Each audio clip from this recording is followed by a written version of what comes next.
Hello everyone, I hope you all are doing good and having a good time. In this video, I will be talking about CIA student ID.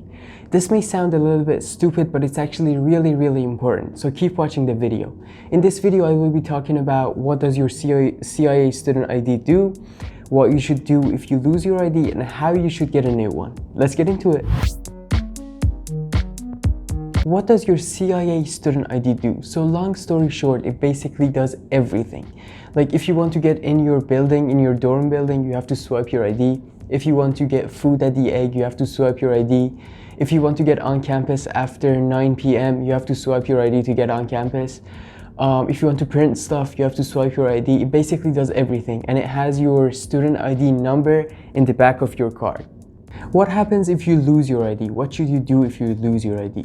So the first thing that you should do is deactivate your ID through the Get app. And the Get app is basically the app that you can keep track of your gold points, blue points, whatever points you have, okay? And when you deactivate your ID, that means nobody can use your ID.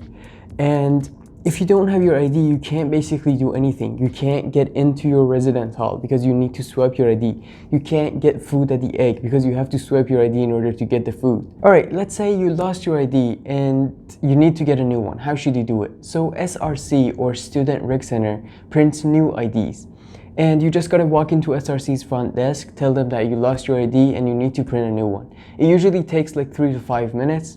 And they will charge you $15. You will pay this $15 just like your CIA tuition in the CIA's website. But before printing a new ID, if you think that you lost your ID at the egg, go ask the egg managers because they might have it. If you think you lost your ID, I don't know, on campus, go ask campus safety, or at least call them because they might have your ID.